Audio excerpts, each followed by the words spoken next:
అయితే విష్ణుమూర్తి ఏం చేశారంటే, గరుత్మంతుడు ఆకాశ మార్గంలో వెళ్తుండగా శ్రీ మహావిష్ణువు దర్శనమిచ్చారు. అమృతం తాగాలనే బుద్ధి గరుత్మంతుడికి లేనందున శ్రీ మహావిష్ణువు దానికి సంతోషించి వరమిస్తానన్నారు.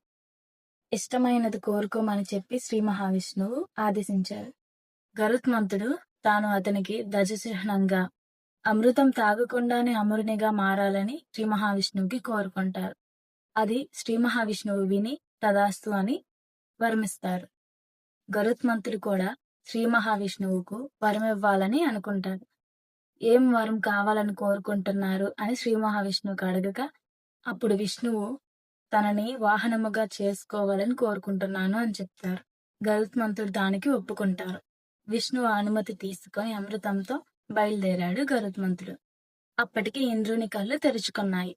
అమృతం తీసుకుపోవడం చూసి కోపంతో ఇంద్రుడు అతనిపై వజ్రాయుధం ఉపయోగించారు. అయినా కూడా చెక్కు చెదరకుండా నవ్వుతూ గరుత్మంతుడు ఇంద్రునితో ఇలా అన్నారు: ఈ వజ్రాయుధం ఎవరి ఎముకతో అయితే తయారుపడిందో అతనిని గౌరవిస్తూ నేను నా శరీరంలో ఉన్న ఒక వెంట్రుకను కిందికి జారవేస్తున్నాను. లేకపోతే నువ్వు నా వెంట్రుకను కూడా తీయలేవు అని చెప్పి గరుత్మంతుడు అన్నారు. ఇది చూసిన లోకం మొత్తం దీనిని అనుసరించి ఇటువంటి పక్షి ఎక్కడా లేదని చెప్పి సుపర్ణుడు అని రూపొందించారు. ఇంద్రుడు తన మనసులోనే అతనిని మెచ్చుకున్నారు. గరుత్మంతుడితో స్నేహం చేసుకున్నారు.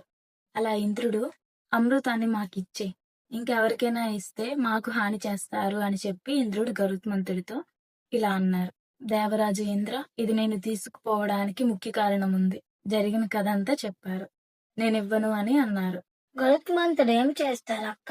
ఇంతకీ తర్వాత ఏం జరిగిందో తెలుసుకోవాలనుకుంటే కామెంట్ చేసి నెక్స్ట్ పార్ట్ కోసం వెయిట్ చేయండి. ఇలాంటి మరింత కంటెంట్ కావాలనుకుంటే మన పేజ్ ని ఫాలో చేసి లైక్ చేసుకోండి.